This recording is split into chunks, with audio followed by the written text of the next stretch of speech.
is Stephanie Burns, the founder of The Business of My Art. This is part 2 of our SoulShifters Series with Rebecca Mwase. Welcome back, Rebecca. Thank you.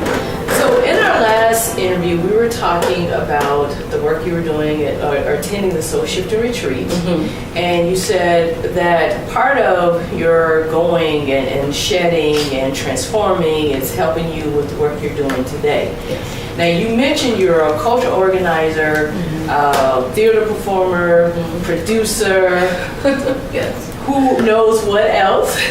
So let's talk about those things. As a culture organizer, what do you do? So talk to us about some of the work you do.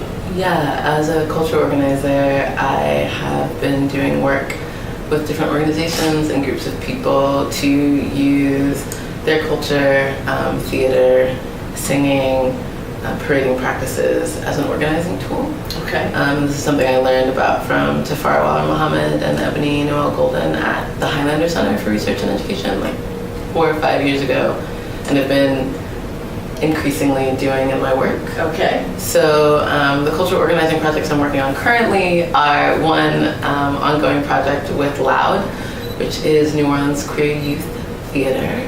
I co-founded that group with a couple of friends 4 years ago now. Okay. And we work with young people ages 14 to 21 to develop a strong analysis around undoing oppression, to develop theater skills, particularly in devised theater, which for folks who don't know, devised theater is a way of making theater original work that can come from your personal experiences or from found text, but you're creating the theater yourself. So you're moving through different processes to create the words, to create the movement, to create the design.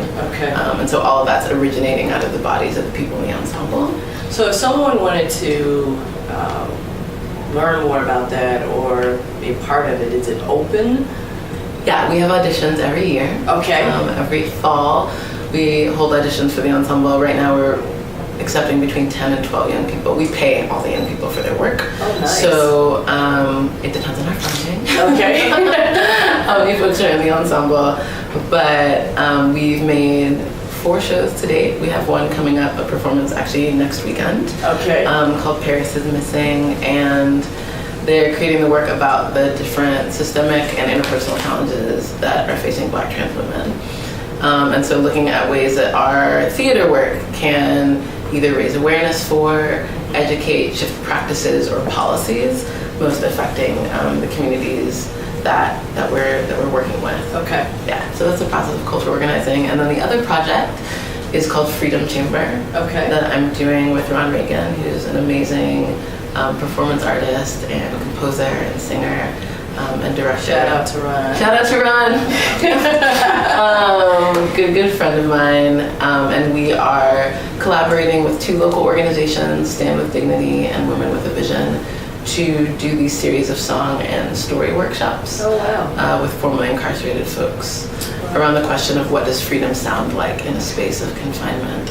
And so looking at how we can use singing in the African American tradition and the African diaspora tradition to create cultural output that can shift the landscape of mass incarceration in the city. So we have an event on May 27th with Stand with Dignity. That's going to be really amazing. We made a song with them this year. They wrote an entire freedom song. It's amazing. Wow. It's inspired by the Sada Shakur chant, "It is our duty to fight for our freedom."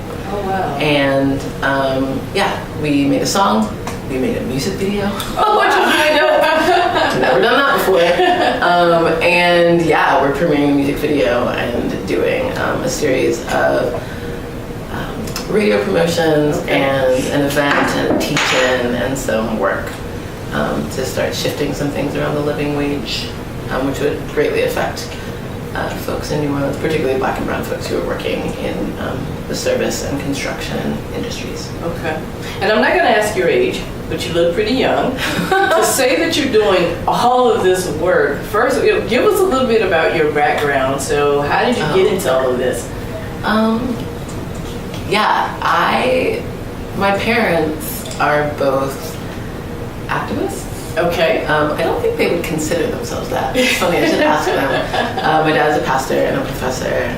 My mother works with early childhood education, is an advocate for first-time parents. Okay. Is an advocate for immigrants. He's taught ESL. And yeah, they've always sort of inspired me to do work that increases justice in the world. Okay. And so I think I started off wanting to be a scientist. Wow. And a healer and a doctor. Okay. And then shifted into the arts. The arts has always been important in my family. They took me to theater, they took me to concerts, I played piano, saxophone, Oh, wow. sang since I was like wee. Now, do you still play the saxophone? I don't. I am thinking about picking it back up, that and the piano actually. I have to find the time. Okay. Yeah. And yeah, I've always been interested in how to use my art, to use my voice.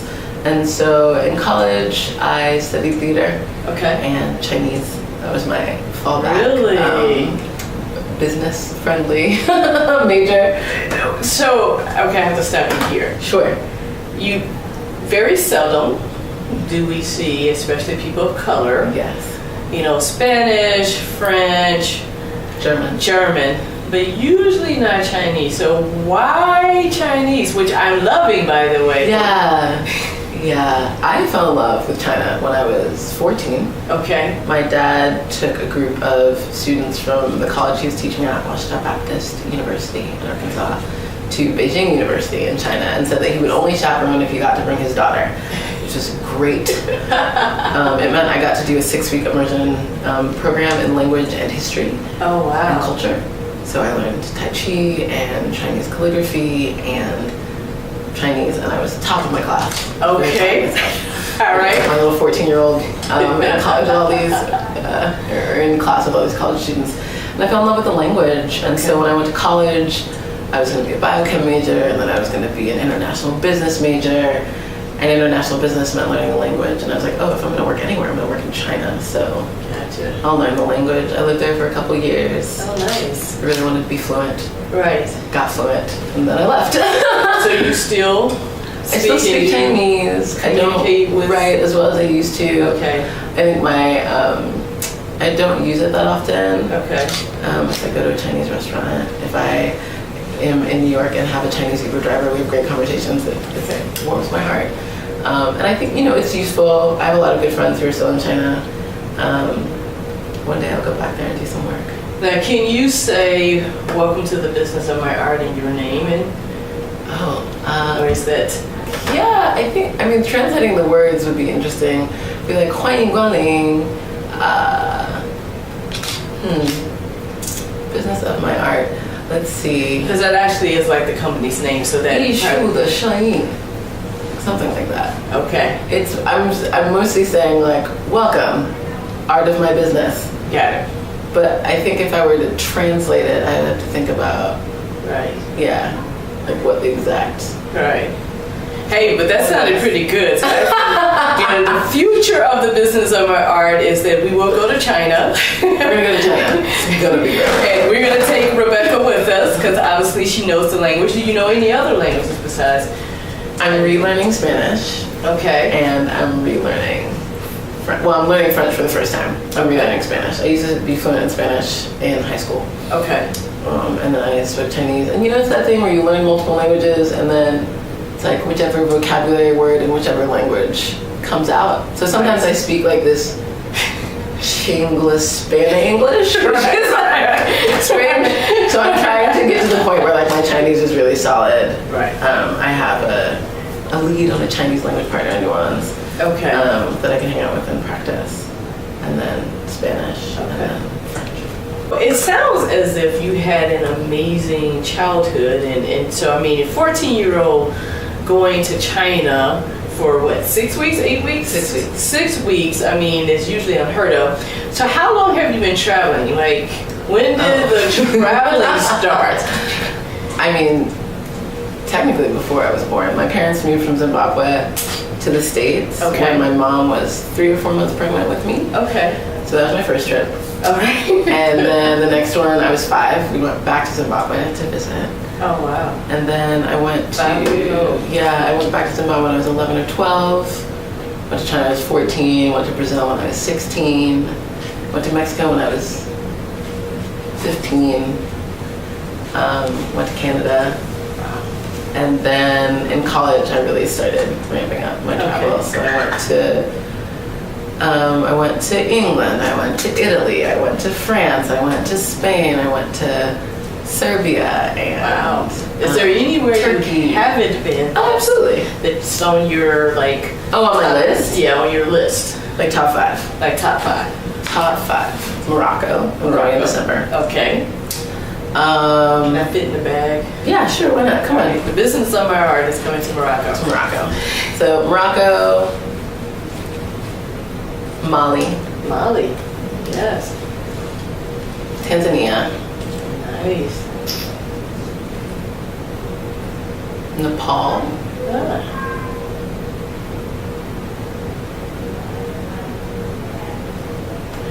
Sri Lanka. So I'm gonna figure out how I can travel with her. The Philippines. Okay. 7. Top 7. Top 7. All right, those are top 7 places to go. And I guess as an artist, your work is wherever you go, right? So you can go to those different places and create. Or share.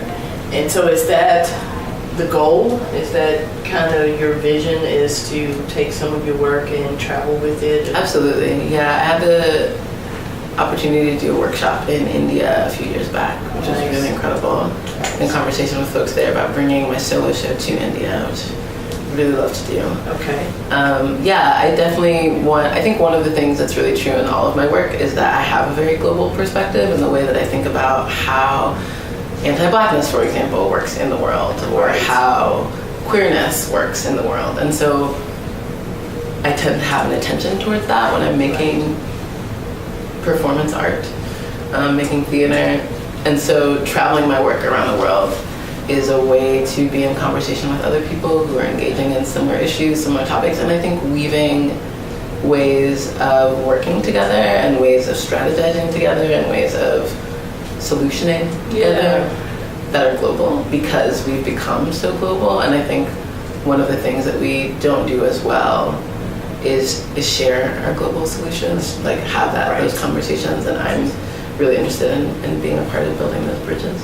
And in this 21st century, that's definitely something we have to do. Absolutely. The world has changed, and all the marketing business theories around it is changing, and having a global perspective is necessary. And so when you look at doing facilitating workshops and doing speaking engagements, I take it that to be something the advantage you have or you can bring to the table is that global perspective. Yeah, definitely. And so give someone an idea. So if we had someone that's a university or a business organization and they wanted to work with Rebecca, what could that look like? So if you wanted to do some work with the university, what could it look like? It could look like a lot of things. It could look like a workshop on how to craft work based in a specific set of identities or from specific cultural lineages. My solo show, Looking Out Abroad, I do a workshop called Mapping the Body. That's really about how do your multiple identities and the way that you experience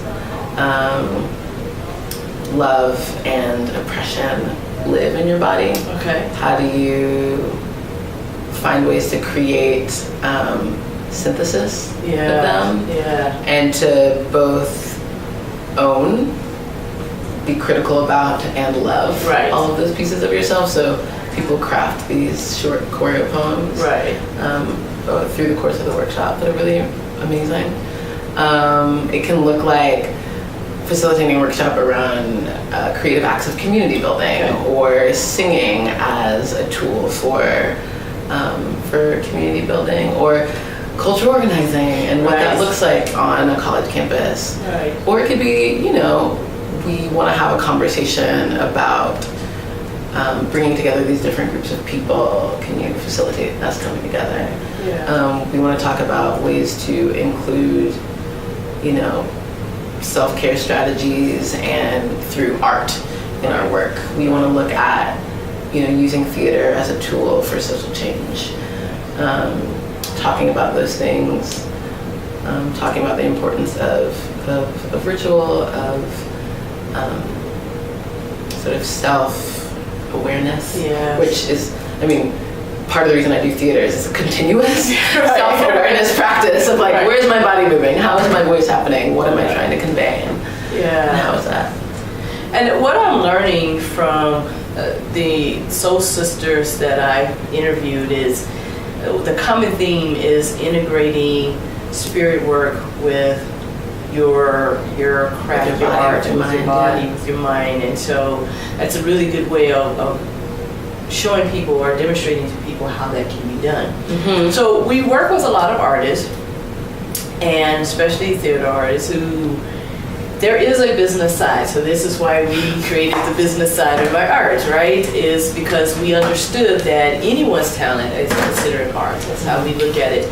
But they knew their art. They understood they could dance, they could sing, and they were great at it. But then you have to make money.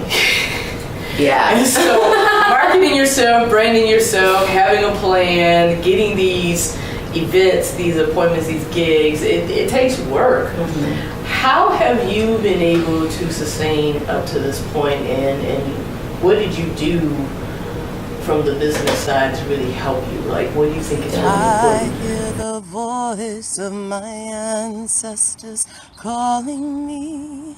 Wake up, they say wake up, listen, listen.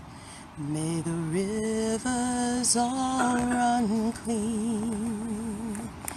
May the mountains be unspoiled.